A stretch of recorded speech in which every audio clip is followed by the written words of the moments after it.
live. And really, I suppose what I wanted to share was something quite personal. I'm of the school of one size fits nobody, because I think that's confusing. I'm one of those people that if you give me a questionnaire, I add a box, because I don't like the choices they give you. What is the point of questionnaire sometimes?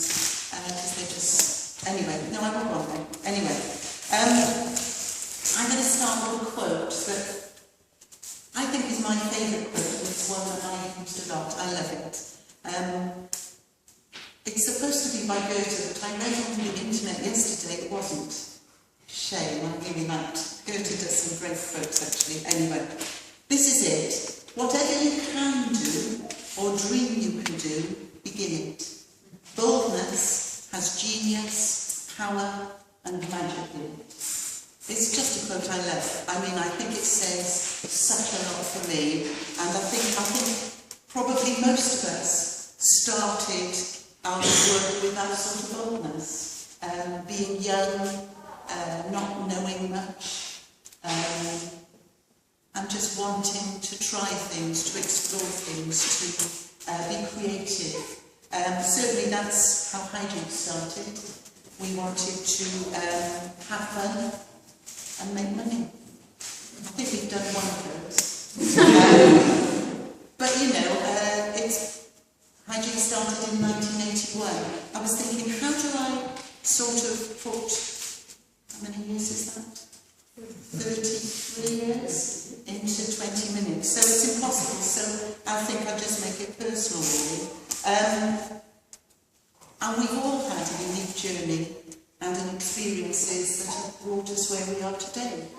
And everything like this is an opportunity for you to take another step on that journey, which may lead you somewhere else. Who knows after today whether you will be inspired to maybe make a step that you haven't thought about yet. Anyway, when I was thinking about my personal journey, I was thinking, gosh, this is exam time, isn't it? If you're a 16-year-old, an 18-year-old, it's always hot when there's exams. Our system has chosen a good time for our school year, hasn't it really? So I remember being 16, having just sat my O-levels, looking for a break, and our school decided in its wisdom to send us on an experience. I don't remember having a choice where we went. So 12 of us were sent to Hijinx Hospital in Cardiff. And some of you will remember Hijinx Hospital. Thankfully, it's shut now. It shut in the 80s. Horrendous place. It was one of those, they call them mental hospitals. And they locked people up there. They locked you up if you had a learning disability, and they locked you up if you had children and weren't married. And some people spent their whole lives there because of that. So 16-year-old, knew nothing. I ended up in a locked ward with young men who were probably my sort of age. And it was a shock. Nobody actually prepared us for being in a locked ward with people who didn't communicate like we did. People who sometimes were actually naked in front of us. And I can remember her name, Susan Sisman and I. But in this ward, I seem to remember we seemed to be left on our own. For 2 weeks I spent in that hospital. And it was an incredible and very profound experience, but I buried it. I buried it for a long, long, long time. And actually, I flip to 1996. We at Hijinx set up our first inclusive project, and it was called Give Us a Chance. And one of the actors on that participatory project was called George Frost. This is my cue, if you can find the photo of the wonderful George Frost. There's a lovely photo of him there, right? There he is. Could you turn the lights on for a second? It's right there, just so you can see it. Here he is, George Frost, a wonderful man, similar age to me, and he lived in Hijinx Hospital when I was there. He lived in Hijinx Hospital when I was there. I didn't know that.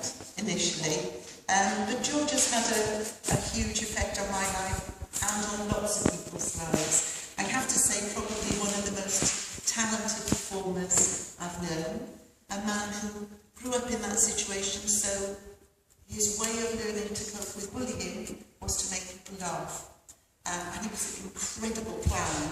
He didn't have a lot of language, but he was an incredible communicator. And he taught me how to be a better communicator, I think. Well, I hope so. Sadly, he's no longer with us, but I do think it kind of made me remember that experience that I had, which is part of who I am and where I am today, really. So he did give us a chance, and George became, when we set up in 1999, Odyssey Theatre, which we set up to create opportunities for people to work inclusively, and George was one of those members. And as I say, I'm going to tell you an anecdote about George. I probably have hundreds, and I'm trying to limit myself.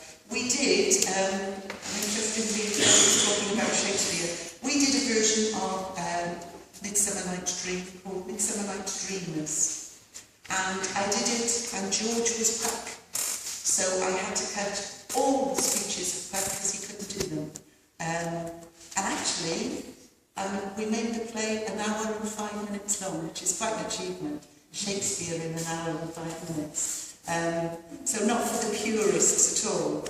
But George's Puck, now one of the actions of Puck, as you may well remember, is that he anoints Lysander's eyes with the flower. Now, as I say, George had grown up in a hospital. Somebody lying there, asleep. He looked at Lysander, picked up his wrist, checked his pulse, and said, "Dead." Signed the cross and ran off stage. Not quite what was supposed to happen at all, but it was fantastic. We never actually quite knew what George would do, but he taught us so much. And for me, I think what I'm sharing is my absolute joy of working inclusively.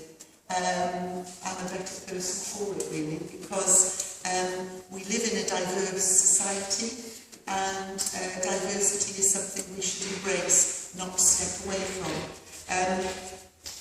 I know Ben said I was going to talk about Punch Trunk, and I will, because I've got a fantastic another quote.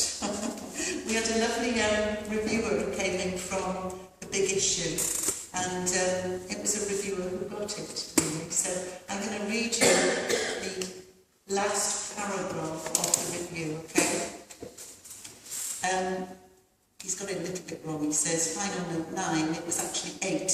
Of the actors in this production are learning disabled, including Down syndrome and Asperger's, and drawn from Hijinx Academy, the company's professional training course for actors with learning disabilities. Beneath the Streets, which was the name of the production, is proof positive that to use learning disabled actors is the very opposite of tokenism. Instead, it's smart, dramatic practice. The greater the range of our community the audiences see on stage, the more convincing the piece becomes.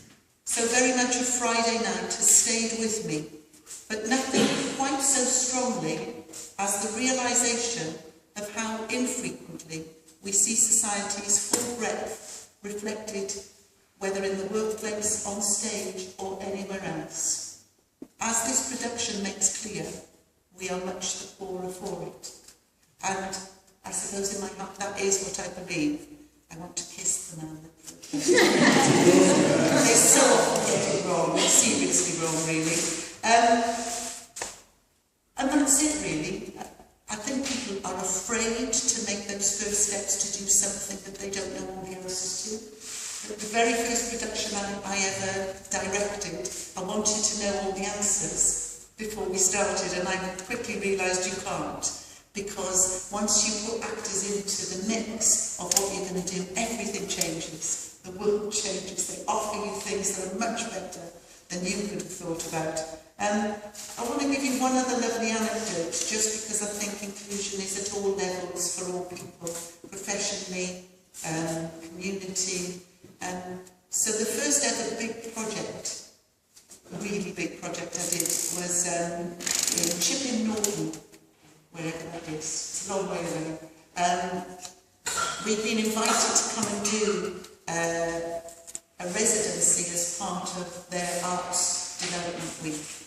And we were working in a school that had children with profound and multiple disabilities. No language, all in wheelchairs. One could come out of her wheelchair, none of the others could. Yes, and 2 weeks before we arrived, they had asbestos in the school, so that created another problem. Anyway, so we were also working with 18, 12 to 13-year-olds from the local comprehensive school, 5 adults with learning disabilities, and 27 7-year-olds. It wasn't like absolutely. We were a team of 4, you'll be pleased to know. The nightmare was all about organisation, to be honest, because it was like, how do you rethink the logistics of it all? Because it was supposed to be with the local theatre, which was totally inaccessible. So it was like we ended up doing a promenade from the local theatre to the school that was for the profoundly disabled children. And we called it the Rat Catcher's Wife, because we passed a churchyard on the way where the Rat Catcher's wife was buried. Anyway, so those 18, 13-year-olds and 18 children with profound and multiple disabilities had never met before, really. And the communication, some of the children had little books on the side of their wheelchair, or they had pads that could be pointed at. So the teenagers were learning how to communicate. One of the children had, would rock and get very, very tense and anxious. And at the end of every day, a musician who was working with me played gongs. And it was the only time we saw her where she would just suddenly relax and sit. And one time then, in the middle of the day, she got very upset. One of those 13-year-olds went and got a gong and brought it and played it and said, I heard she likes this. And I thought, how fantastic. So those children had an experience which taught them that there are other ways to communicate. And sometimes I think we just don't listen. And really for me, working inclusively is about listening, being inspired by what people can do, not by what they can't do.